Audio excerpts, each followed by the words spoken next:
Awesome. Thank you very much. Well, it's a pleasure to get a chance to talk with you today. My name is Rob Woolley, and I'm a principal technologist from the CTO office at Wind River. And my main job is to sort of track emerging technologies, to figure out how to adapt and integrate those great technologies into Wind River's platforms and operating systems. And this includes using cloud native technologies to orchestrate workloads on edge devices, as well as how to embrace things like DevSecOps to build real-time and AI applications for those embedded devices. And as we've seen, cloud native architecture is influencing the way embedded devices are developed and operated, and the adoption of open source software and security updates are affecting the rate at which software is consumed and deployed to those devices running at the far edge. Traditional CI/CD pipelines and DevOps practices sort of need to be applied. Hang on one sec, it advanced on me. It needs to be applied in order to be able to keep up with this great rate of change. And this talk shares some best practices that have been refined from work that I've done with Zephyr, Yocto, the robot operating system, as well as other embedded topics and projects. So to start off with, I want to address the question of why would you want to combine cloud native technologies with something like an embedded operating system? Well, to start off with, operating system development can be difficult for beginners. It often requires new skills such as compiling, flashing, and booting, which is often daunting for junior engineers coming out of college. It also involves using legacy or specialized tools like Bash, Minicom, OpenOCD, Git, and West, which may be unfamiliar to the average person developing an IoT device. And then there are challenges that are new for a lot of developers that involve cross-platform tooling, like running on Windows, as well as cross-architecture development, like building for ARM on Intel. And when it comes down to it, setting up a development environment, especially when you're not familiar with, is very difficult, especially for the first time. And then synchronizing that dev environment across machines or between developers can be a challenge as well. And reproducing that dev environment perhaps weeks or months later to resolve a critical CVE adds to the challenges that you face with releasing an embedded device. But this is where cloud methodologies can help you scale, both in terms of your testing as well as your building, as well as reducing the amount of effort that you're having to expend to build the device. You can really start to take advantage of building at scale using the cloud. And with a lot of the methodologies include the ability to take a declarative approach instead of an imperative approach, which means defining ideally what you want your end state to be and use that to sort of build in some of the automation and self-documentation. And then in addition to that, it also sort of helps you stay independent of infrastructure and allows you to be versatile and move between machines as you're doing development or collaborate with people globally. And overall, help reduce toil as well. So why should you consider doing this now? Well, software is eating the world, as I'm sure we've heard many times over, and the demands on software development are really only increasing. There's this big push for digital transformation, which is causing us to accelerate the way that we do our work as there's a demand for all of this data coming from all those sensors devices at the far edge. Moreover, the time that we have to release these devices to market and the velocity that we have to go at shows no sign of slowing down. And companies continue to embrace open source software, with 9 out of 10 companies using it in some form in their infrastructure to run their business.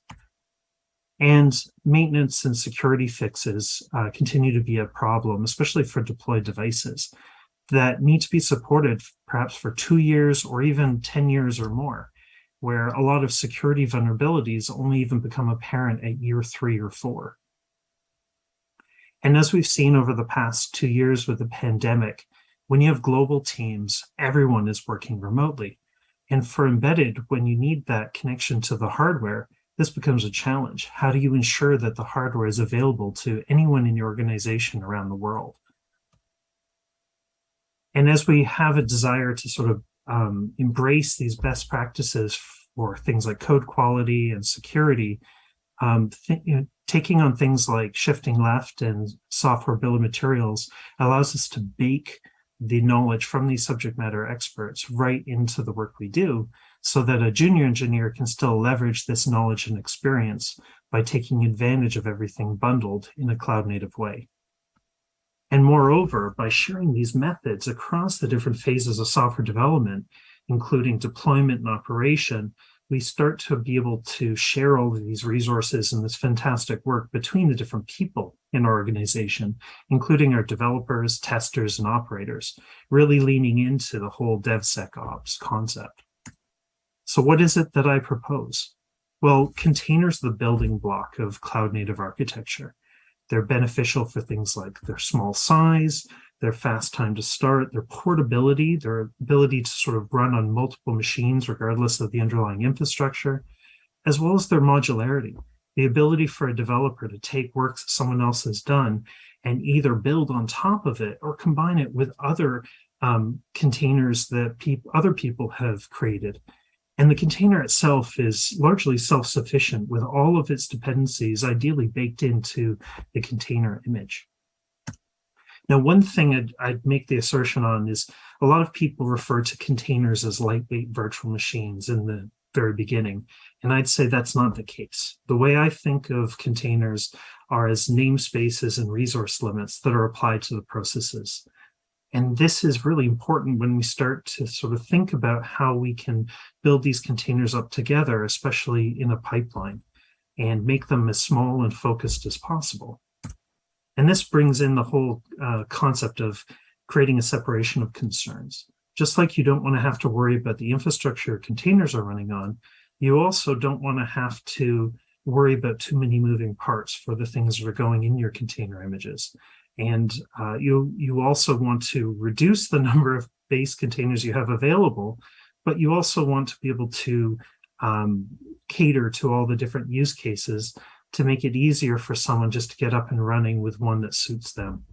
And so some of the tricks that one might use would be to build slow-moving parts into the container image itself, and then download the fast-moving parts at runtime. So if you have things that need to be downloaded through curl or git, etc., those can be pulled in when someone starts using the container.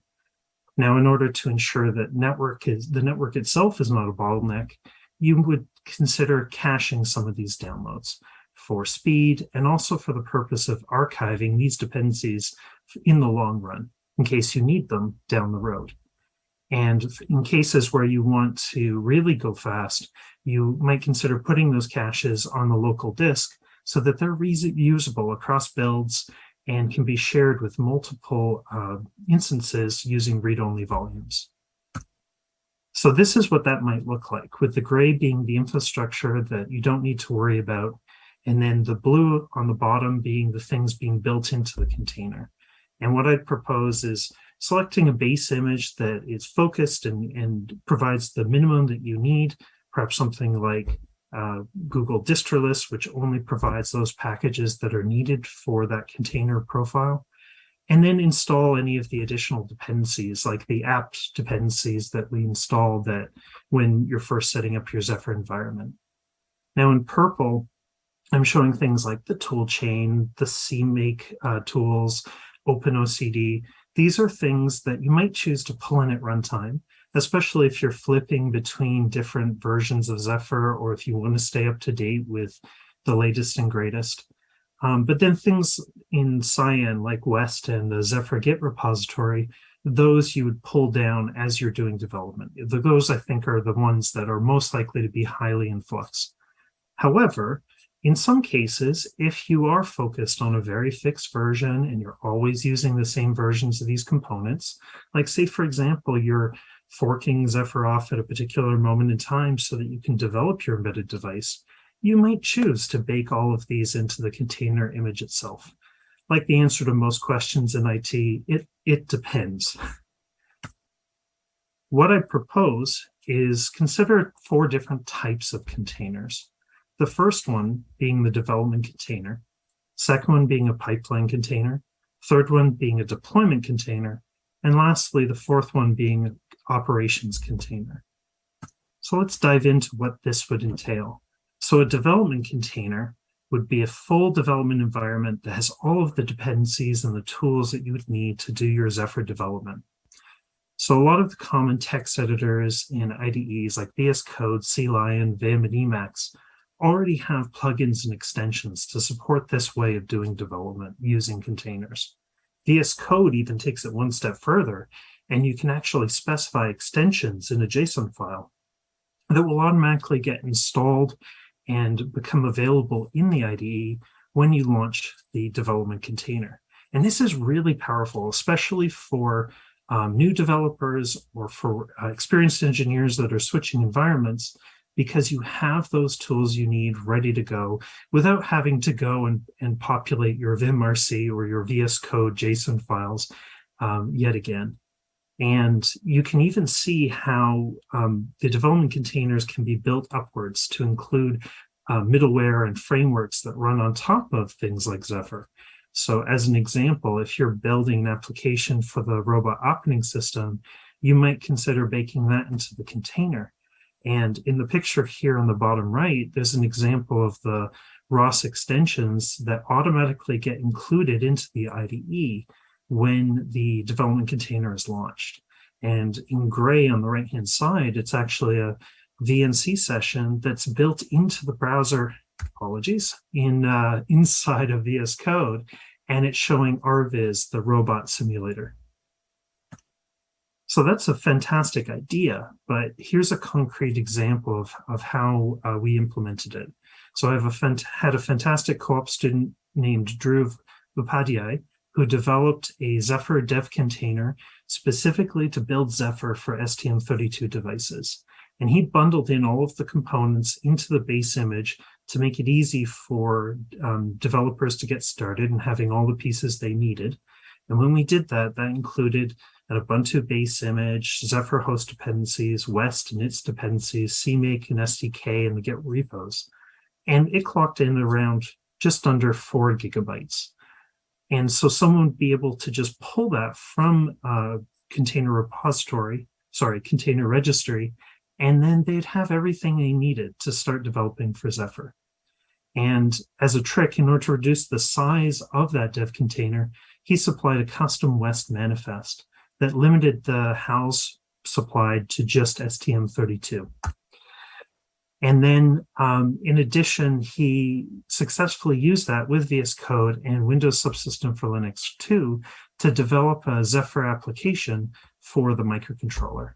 And he also did it for ARM64 devices and tried to run it on Raspberry Pi 4, but the 2 gigabyte Raspberry Pi 4 that I gave him unfortunately couldn't complete the Zephyr build because it ran out of RAM. So once you have the development container going and you've contributed some code, the next step would be to then go and commit it to your source code repository. And so as you've done that commit, that might actually trigger a pipeline that you've set up. And at that point, you might have a number of custom pipeline containers that are focused with a given set of tools to complete the stages of the pipeline. So once the pipeline launches and pulls the source code, it might then cache that data in the local volume and then pass that off to the next stage where you might run a bunch of scans to do things like static code analysis or generate an SBOM. Meanwhile, you might have already published a Git bomb somewhere where that could be saved to keep track of what Git repositories you were using. And then once those scans have completed, they may also produce scan results that get saved somewhere else as they continue to pass the source code on through a volume node to the next stage. And then the next container image might just have those build tools that you need for the Zephyr build to run. And it goes about the process of building the source code. From that come a number of artifacts, and some artifacts might continue to go through the pipeline while all the others are published into some sort of artifact repository so that you can keep track of what those artifacts look like over time, and maybe even go back to them to see how things looked 2 weeks ago compared to now. And once you have those artifacts that you've just freshly built, you can pass them on to the next pipeline container image that just has the test tools that you need to launch the test framework. And then from there, once all the tests have passed, you publish those test results to some other repository to store those documents for your own personal records. And then the image would go on to the next stage where you'd have a deploy container that would actually have the tools you need to deploy the Zephyr kernel image to your devices. And in this case, each container image may be specialized for each stage in the pipeline. And this is very useful because it gives you the ability to customize the whole pipeline by adding additional stages depending on the task. So for example, if you wanted to do memory footprint reporting, you might have a container image whose sole purpose is just to scan the object files to produce a new type of report that you want to preserve. And then each stage can encapsulate best practices from the subject matter experts that I mentioned before. You might have a particular pipeline container that's looking for adherence to various safety rules and publishing a report for that, or security standards. And the key is that the junior engineer or the application developer that is not a safety or security expert can still leverage all of the work that's been done by those SMEs and include it as part of their pipeline effortlessly. And then the key thing here is all of these reports and artifacts that I keep mentioning are being saved somewhere else. This becomes key for records and analytics, quality assurance, and even optimizing performance for iterative builds. We've all been in the case where we're just trying to get something done and we know there's things we should do, but we may not think to consciously collect all these things. But by doing development using these tools in a pipeline, we can make sure that we actually go and do this as we're going through and follow engineering best practices. And then the other big thing that I would endorse is getting back to this whole idea of taking a declarative approach using configuration files. When you start to define what the desired end result is for all these stages, you can start to validate that things are actually functioning and operating the way you expect them to. So for example, if you set a bunch of configuration settings, it's more than just flicking the switch in kconfig, but actually going back and making sure menu config didn't invalidate anything you've done. And I would assert that commands executed should be independent of the pipeline definition. I think we've all been in a situation where Jenkins files get extremely long with embedded shell scripts. We should have those separate as scripts to enable people to go and manually debug the pipeline or run it themselves without having to use all of the infrastructure. Now, as a practical example of these pipelines, what I've liked to do is set up my projects with 3 levels of configuration. So the first one might involve like a pipeline configuration. What stages should be run in the pipeline? What container images, volumes, environment variables, and scripts do I want to run for each stage? But then when I'm focused on an actual project that has a certain outcome that I'm going for, like building a robot or profiling how long the build takes or whether the binaries are reproducible, I might have certain configuration options that are tied to that project at the project level. And that includes things like enabling and disabling features or adding third-party components. And then the next thing would be sort of a device configuration. And so this is where I like to specify just the configuration options that are needed for the board. And the important thing here is not only how they should be set, but actually have some check in place to make sure that they haven't been disabled or enabled incorrectly by anything else that's running in the system. Because at the end of the day, kconfig is a finite state machine, and it is possible for kconfigs or other things to flip and not be as expected. Now, some practical examples of things that I've done with this include testing reproducible builds by running the exact same pipeline with the exact same inputs many times over, and then checking the checksums of the generated artifacts.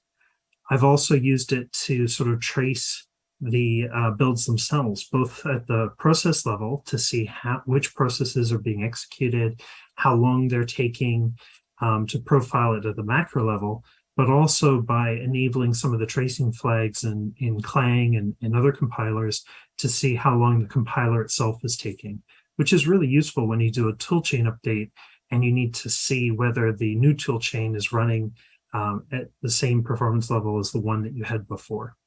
And lastly, where this really shines is when you have a set of 12 or more boards and you want to be able to jump back and forth as you're using these devices for different projects, but you don't want to mix your device configuration, your project configuration, et cetera, together. Now, when it comes to a deployment container, this is where I'd advocate having a container that had the tools necessary to flash Zephyr. And this is useful for situations where your development workstation is separate from your embedded board, such as doing headless automated testing in the lab or running an unsupported desktop OS like Windows, but also for cases where your development machine just might not have the hardware or the software necessary to connect to the board, like using a Chromebook or an iPad. And in those cases, you can take something like a Raspberry Pi and deploy a deployment container to it containing West and OpenOCD, and it can actually be responsible for flashing the Zephyr kernel image down to the microcontroller. And I think this is especially powerful in the case of cloud IDEs, where your hardware is not in your public cloud, but you need some way of flashing that board.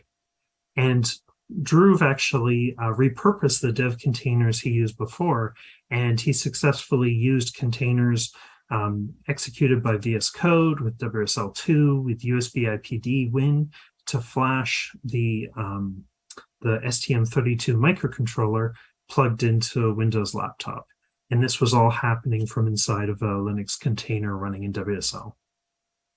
And then using a pre-built Zephyr kernel image, he was also able to reproduce this on a Raspberry Pi 4 and be able to do other things to monitor the MCU as well, all from the Pi 4 device.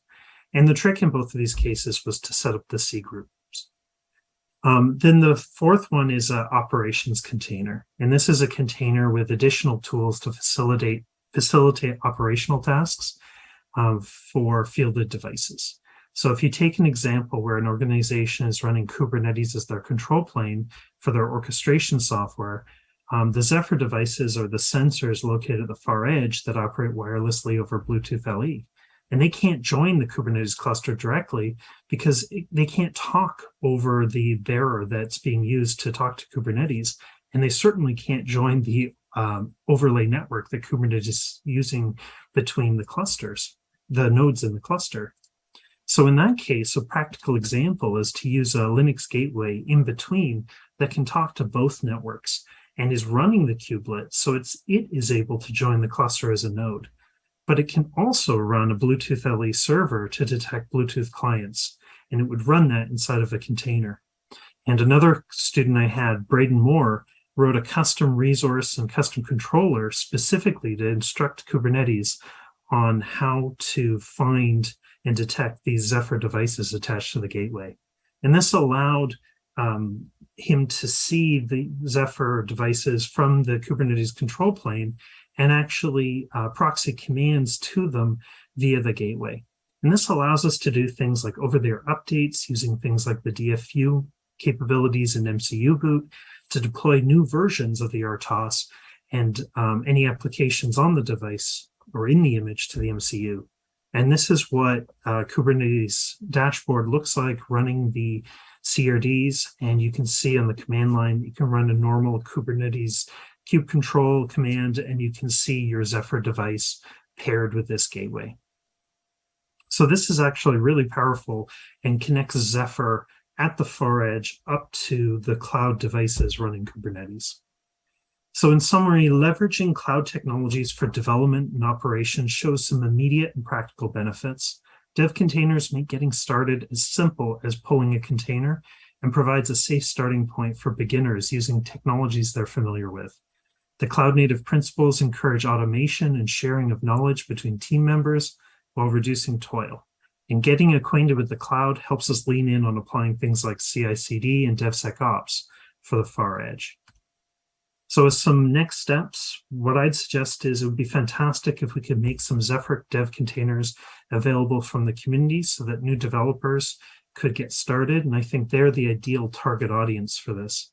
And also set a 0 to 60 challenge to see if a new developer can actually run Zephyr on a board they haven't used before in less than 5 minutes. And I think this will really help identify gotchas, both for new developers as well as for people that are experienced with Zephyr, and help us reflect on what plugins, extensions, or scripts would help the workflow to reduce toil. So if you're interested in learning more about this, please check out some of these references that I found particularly useful. And I'll now open it up for any questions you might have.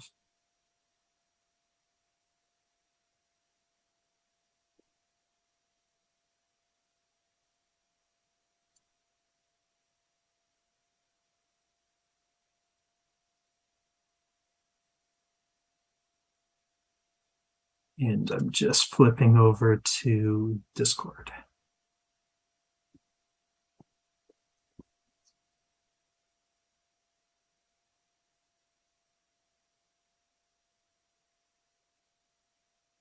Were there any questions from the room, Kate?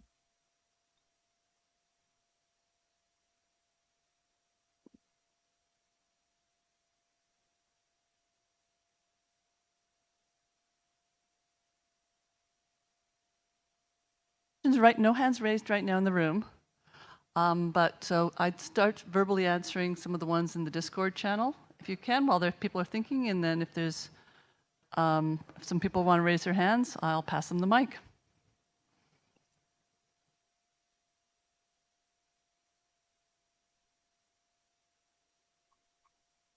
I had is the dev container example anywhere available for people to play with?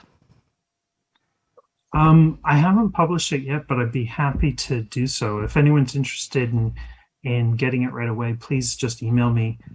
It's a very simple example, and I could publish it anytime. Okay. One of the things that Michael Gale has been talking about a lot is that 0 to 60 challenge. And so I think there's some people here to collaborate with because of making this available. So I think there's a couple other people that are interested in moving this type of initiative forward. That sounds great. Yeah. So he's not in the room right now, but I will let him know that he needs to read your slides, and probably we'll see if we can do something ad hoc. Mark is asking a naive question. Is the source code inside or outside the dev container? Sharing it across tends to be a pain. I totally agree. I personally don't think that we should turn container registries into source code repositories by using it as a way to share source code. So I think that having source code in the container is really good for the quick getting started example for users that might be new that don't necessarily want to get confused by where to grab the source code from. But I think as you start to sort of make strides with Zephyr, it makes more sense to keep the source code out of the container. And my own preference is to mount it in as a volume mount so that I can have things automatically running in the background at night to keep my Git repository up to date and always launch my containers with the latest and greatest Zephyr source code. Cool. Anyone else have a question? Okay, go ahead, Sita. Do you also have a prototype published somewhere for hardware testing or flashing actually an image to a hardware target? Yeah, I'd be happy to share that as well. So far, we've only really tested the one STM32 board, but I'm sure it would work for other boards as well. It should work for anything that works today with West, and I can share that sometime over the coming few days. One of the challenges that we're going to face is multiple forks of Zephyr and having to create a module that works with multiple forks. How do you see containerization helping to solve that problem? That's a good question. So I would suggest first off, let's assume the source code is outside of the container because we don't want to have multiple sources of truth. We should rely just on Git for managing source code. But I see that a lot of the containers that are doing things like deployment or operations as being very useful to this, because we would then have a way of setting up like build farms where people could, or sorry, not build farms, but device farms rather, where people could download the deployment container and have the tools that are known to work for deploying to said device and apply those tools in the same scripted way as other people. And we could start to better share that knowledge for how to deploy things to all those devices. So I think we benefit from sharing, but also being able to specialize the scripts that are used to deploy to the many devices that are out there. Okay, we're almost at time, but there's one more question in the Discord, so I'm going to read it out for you. How would one go about deploying an operations container? Terraform? That's a good question. So I think it depends on the scale of your deployment. So if you are just an individual user and you have a number of devices that are all hanging off the gateway, you might just do a normal Kubernetes manifest and apply it and then have it push the container down. If you're talking about thousands upon thousands of nodes and you want uniformity of how you would deploy this to all of your sensor devices that are out there, then I think a tool like Terraform or other conductors and orchestrators would be useful for managing things at that scale. Okay, well, I think that pretty much takes us to the top of the time. So thank you very much for coming in and presenting to us. And with that, we'll probably close the session. Applaud, thank. Hope you all have a great day.